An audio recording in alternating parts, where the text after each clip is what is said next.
Depuis quelques années, certaines traditions en Haïti sont remises en question en raison de l'instabilité politique qui sévit dans le pays. La fête de Noël, par exemple, est-elle en voie de disparaître? Habituellement, l'État haïtien montre l'exemple en ce qui concerne cette fête.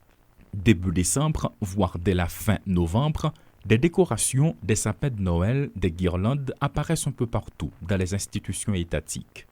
Les places publiques aussi prennent des couleurs lors des fêtes de fin d'année. On y voit des jeux de lumière. On peut y observer des petits commerçants qui écoulent des bricoles qui serviront de cadeaux, y entendre les citoyens faire des projets à l'approche des fêtes. Bref, l'esprit de Noël se fait sentir. D'un autre côté, les entreprises privées se mettent de la partie, soit en lançant des jeux avec des primes à gagner ou en faisant des cadeaux aux enfants. À travers les médias, un concours Chanter Noël a permis pendant des années à de nombreux jeunes chanteurs de rehausser l'éclat de cette fête traditionnelle par leur talent. Cette année, rien de tout cela. D'année en année, la magie des fêtes de fin d'année semble s'éteindre. Chacun a bien sûr un argument légitime pour justifier son choix de ne pas fêter.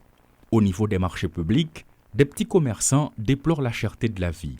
En effet, avec l'augmentation des prix, les ventes ont baissé et les clients sont aux abonnés absents.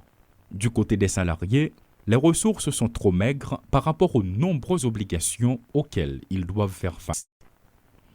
Un autre aspect qui empêche les citoyens de se réjouir à l'approche de cette période, c'est l'insécurité, notamment le kidnapping.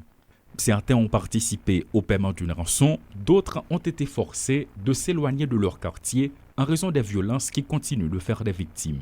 C'est le cas à Martissan où, pas plus tard que mercredi, des hommes sans état d'âme ont ouvert le feu et plusieurs corps sans vie ont été retrouvés dans un bus qui tentait de traverser le quartier.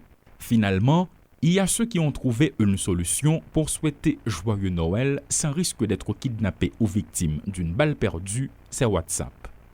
À l'approche de la fête de Noël, des citoyens de la capitale interrogés sur la question n'ont pas caché leur frustration et affirment en même temps qu'ils ne se sentent pas encore animés par l'esprit de Noël. D'autres par contre estiment que c'est une tradition et qu'elle ne peut se briser sous aucun prétexte. D'un autre côté, ils reconnaissent à l'unanimité que le climat d'insécurité qui sévit dans le pays, notamment le kidnapping, est un obstacle majeur à la tenue des activités culturelles à cette occasion, peu importe leur nature. Paul Léel et Rodolphe Pierre-Louis pour Télémétropole.